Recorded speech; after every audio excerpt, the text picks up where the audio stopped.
Olá, seja muito bem-vindo ao nosso Momento Consult. Ao meu lado, Marcos Alcídio, nosso diretor de consultoria aqui da Consult, e a este lado, o nosso amigo Darcy Zanguilini Júnior, também consultor jurídico tributário aqui da Consult, e eu, Gilberto Meira, consultor jurídico da Consult. O nosso papo de hoje, tendo em vista a reforma tributária, né, Marcos, é a preocupação que vem crescendo em relação aos benefícios e incentivos fiscais. Nós sabemos, e em outro momento consulte nós iremos tratar desta transição, que existe uma data limite para a utilização, lá no artigo 128 das disposições transitórias da emenda constitucional 132, quanto aos benefícios e incentivos fiscais. Em vista disso, Marcos, como é que anda a visão do Estado? Existe um relatório sobre a concessão desses incentivos hoje no Estado do Paraná? Então, Gilberto e Darcy, foi publicado aí, existe no site da Secretaria da Fazenda do Paraná, um relatório chamado Relatório de Gestão, que é da Secretaria da Fazenda, e eles tratam em um ponto eles tratam de incentivos fiscais.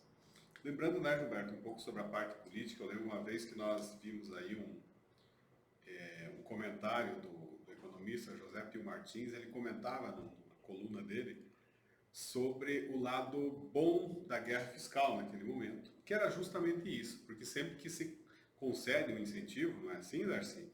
Existe o lado realmente da perda da arrecadação, que hoje está sendo tão comentada, mas existe um outro lado, que é o lado dos empregos, o lado da fomentação da economia. Isso, Darcy?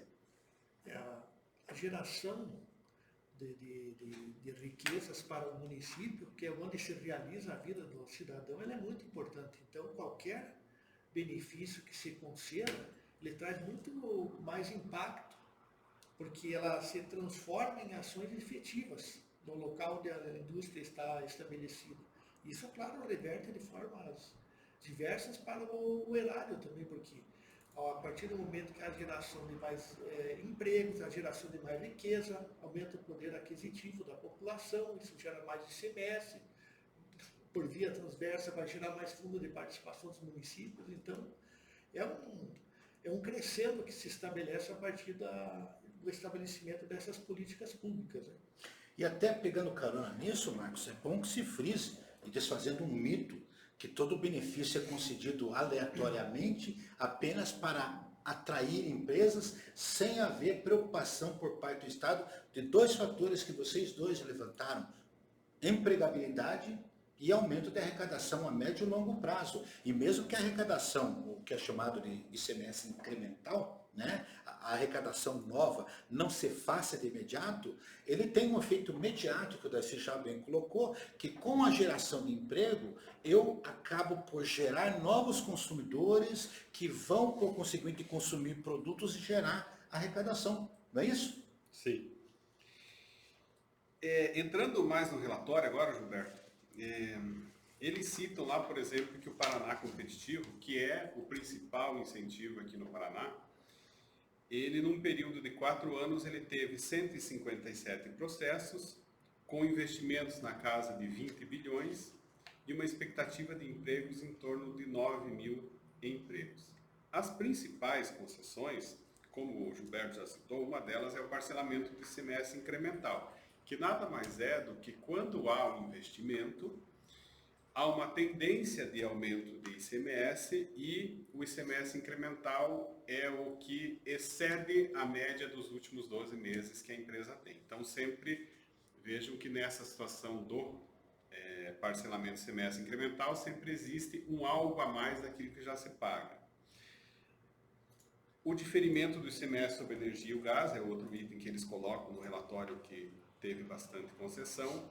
A autorização para transferência de crédito ICMS, essa autorização aqui é interessante, nós já conversamos sobre isso, Gilberto e Darcy, no sentido de que quando uma empresa tem saldo credor acumulado de ICMS, ela tem algum investimento, ela pode buscar junto ao Estado um incentivo de forma com que ela utilize esse crédito acumulado que ela tem para pagar esse investimento. E quem não tem o crédito acumulado, ele pode buscar de terceiros comprar crédito para fazer o investimento. Tem também o crédito presumido do e-commerce, que já tivemos oportunidade de comentar aqui, que nada mais é do que as empresas, uma fomentação das empresas de e-commerce, no sentido de que elas deixam de pagar o ICMS na operação normal em detrimento de um crédito presumido. Essa situação do crédito presumido do e-commerce, como sabemos, não é só o Paraná, muitos estados têm essa situação. Crédito presumido na revenda de mercadorias importadas, isso também muitos estados têm, que visam nada mais é do que um fomento dos portos, aeroportos, enfim, do estado. E o crédito presumido em protocolo de intenções, que esse é quando a empresa se compromete a fazer algum investimento, ela vai ter um crédito presumido basicamente em função desse investimento que ela vai ter. O Estado concede um crédito presumido dentro do protocolo de intenções que a empresa assume determinados compromissos junto ao Estado. Fala, Gilberto. Ou seja, não é gratuito. Você vai ter que aportar investimentos, fazer prova, tem todo um processo no Paraná competitivo para você ter aprovação, seja na modalidade implantação ou ampliação. Existem valores a serem respeitados, né? E aqui, Marcos, você chamou a atenção de algo que tem que se observar. O porquê que eu vou querer diferimento na aquisição de energia elétrica e de gás? São insumos valiosíssimos, tanto para a atividade industrial e mesmo para a atividade comercial, né, Darcy? E que, naturalmente, em função da repercussão desses tributos no custo do gás e da energia elétrica, em sendo retirado, tornam a aquisição um valor menor, fazendo com que haja um menor aporte nesses recursos por parte daquele que está se implantando aqui no Estado, não é isso? Sim, com certeza, Gilberto. Boa complementação. Darcy, dentro daquilo que nós já conversamos um pouco, tem essa situação que você falou, que isso também aumenta o índice de participação dos municípios. No relatório é citado alguns municípios aqui, eu vou citar para você poder comentar. Por exemplo, Ortigueira teve 998% de aumento no fundo de participação dos municípios em virtude de um incentivo da Klabin. Ponta Grossa teve 26,5% de aumento em virtude de alguns incentivos de algumas empresas, aqui no caso a Ambev, a Heineken e a DAF. Lapa teve 47% de aumento em virtude da potencial biodiesel e Castro teve 87,6% em virtude de um incentivo da Castrolanda. Darcy, por favor. Os números por si só eles já expressam a importância desses programas, mas eu vou também fazer um link com outro índice, não só o de participação dos municípios, mas o do índice de desenvolvimento humano, porque isso vem a reboque, todo esse percentual de incremento das receitas dos municípios, eles repercutem nas várias políticas que o Estado ele é o partícipe maior, as ações de saúde, de educação, habitação. Então, cidades que contam com esses programas normalmente têm um índice de desenvolvimento alto, o que é bom para toda a população. Então, esses programas eles são bons. Vamos ver se com a reforma tributária, como que isso se verificará, né, Gilberto? Porque não é um tema fácil para os municípios, né? Quando você fala num percentual de 998% para Ortigueira e depois cai para 26,5% para Ponta Grossa, aos desavisados poderá passar a ideia de que há um erro. Mas quem conhece um pouquinho da geografia do Paraná, e falando em IDH, sabe que antes da implantação do que é chamado de projeto Puma, né, da Klabin lá naquela região, o município de Ortigueira tinha um IDH bastante abaixo, perto da grande média. Ortigueira é fronteiriça com a região de Telêmaco-Borba, onde originalmente a Klabin se instalou, e o empreendimento da Klabin em Telêmaco já não havia mais espaço para crescimento. E toda a floresta que está ao entorno, tanto que faz fundo, né, o projeto acabou. O projeto bilionário, pelo que se sabe, investimento e ampliação, para aquele lado de Ortigueira, levando todo esse desenvolvimento para o município. Inclusive os critérios de avaliação das equipes que levam isso em consideração aqui no estado, considera-se também a condição de que o IDH da cidade possa sofrer um acréscimo com essas implantações. Por isso que é importante observar os olhos e saber que por trás disso tudo existe uma história econômica, geográfica, política, que não pode ser desconsiderada. Tá certo, o Gilberto ele é nascido lá na região, por isso que ele comenta com tanta propriedade assim, ó, a região. Bom, Gilberto e Darcy, só para a gente concluir aqui também, teve investimentos em cooperativas, né? E nós sabemos a importância das cooperativas para a economia do Paraná. Algumas delas citadas no relatório falam em Cevale, falam na LAR, na Agrária, na Frisia. E em termos de emprego, só os investimentos das cooperativas ficam em torno de 1.700 empregos diretos e indiretos. E um investimento na casa de 2,7 bilhões, Darcy. O cooperativismo ele é um fator fundamental para o crescimento do campo. E quando a gente falava de IDH, existe um paralelo também entre esse índice com o fomento ao agronegócio.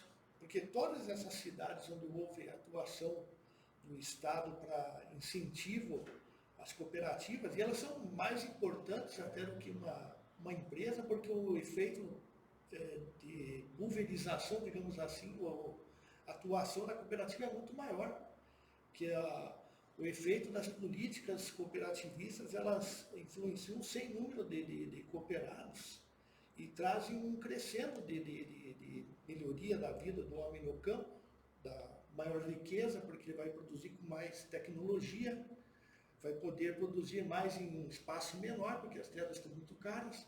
Então, tudo isso aqui é uma constatação de fato em que o Estado deve assim, intervir na economia. Se o limite se para mais liberalismo, não, são outras discussões, mas que, de fato, é importante que o gestor público esteja atento para esses setores, isso não tenho dúvida alguma. Em matéria de direito administrativo, né? O fomento como atividade interventiva do Estado, ela é fundamental para que haja realmente um incremento no desenvolvimento humano, econômico, social do Estado. E quando você fala em cooperativas, muitos desses investimentos que nós tratamos aqui são investimentos conjuntos dessas cooperativas, porque eles têm um fato chamado da intercooperação, onde eles atuam em conjunto no desenvolvimento.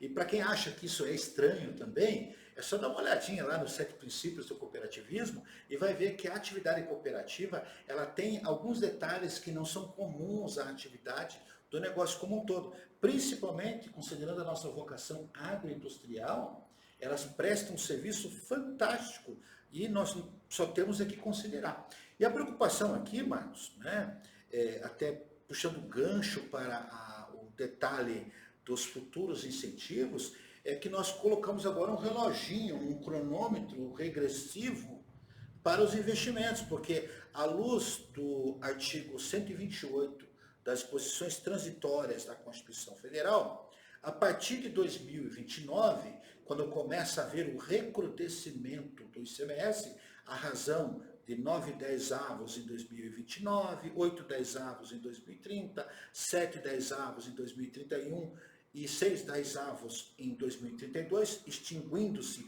todo e qualquer benefício, porque a norma é esta, a partir de 2033. O que significa dizer que se há previsão de incentivo com o modelo atual, onde nós pensamos muito o local onde está instalado, o momento é agora. Nós temos aí 2024 para 2028, até pensando no atingimento do ponto de equilíbrio, não é isso, Marcos? Sim, Gilberto, com certeza tem esse prazo aí que existe essa situação, não se sabe como é que vai ficar depois, mas enfim, é importante que seja observado. E só por último, Gilberto e Darcy, um outro item que consta quanto o incentivo aí que existiu no setor aéreo, na aquisição de combustível, onde vieram várias empresas, onde também aqui no Paraná houve um desenvolvimento melhor aí nessa questão. Transporte regional, né? Transporte aéreo, exatamente. Tá bom. Era isso para hoje, meus queridos? Meus queridos, para hoje era isso. Nós ficamos aqui à disposição, sempre lembrando que nós temos um e-mail disponibilizado para quem quiser nos mandar sugestões, questionamentos, comentários, que é o momentoconsulte@consulte.com.br. Se você tem interesse em nos mandar pautas e sugestão, questionamentos, o que você quiser trazer de inovação para que nós possamos trazer aqui, fique à vontade e faça uso desse e-mail. Ao mesmo tempo, nós pedimos que você dê o seu like, né? Tem aqui um sinetinho também, para aqueles que quiserem se inscrever no canal, porque sempre que tiver uma novidade você será notificado. Divulgue o nosso trabalho, nós estamos aqui exatamente para informar, não é isso? Até a próxima! Até a próxima. Obrigado.